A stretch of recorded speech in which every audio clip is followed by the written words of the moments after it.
20ஆம் நூற்றாண்டின் மிக பெரும் ஏமாற்றுக்காரர் பான்சி மறைந்த தினம் இன்று. பான்சி ஒரு பெரிய அளவுக்கான ஒரு கான்மேன்.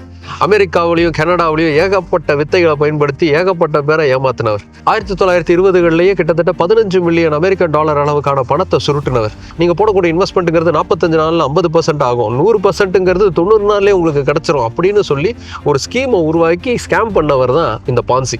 இவர் உருவாக்கின அந்த ஸ்கேம் அடிப்படையாக வச்சுதான் இன்னைக்கும் பல பேர் ஏகப்பட்ட இடத்துல ஏமாத்திக்கிட்டு இருக்காங்க. குறிப்பா நம்ம ஊர்ல முக்கியமா ஒரு இடத்துல ஏமாத்திக்கிட்டு இருக்காங்க. அந்த இடம்னு உங்களுக்கே தெரியும். அதனாலதான் இந்த மாதிரி ஏமாற்றக்கூடிய ஸ்கீம்ஸ் எல்லாத்துக்குமே பான்சி ஸ்கீம்ஸ் எல்லாம் பான்சி சிஸ்டம்னு அவர் பேரை வச்சே சொல்லுவாங்க. இவர் செய்யறது ஏமாற்று வேலைன்னு தெரிஞ்சு இவரை கைது பண்ணாங்க. அதுக்கப்புறம் சிறை தண்டனை அனுபவிச்சாரு. சிறையிலிருந்து வெளியில வந்ததுக்கு அப்புறமா இட்டாலிக்கு அவர் நாடு கடத்தினாங்க.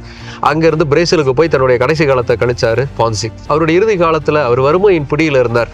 நோய்வாய்ப்பட்டு கடைசியா 1949ஆம் ஆண்டு ஜனவரி மாதம் 18ஆம் நாள் மரணத்தை தழுவினார் பான்சி.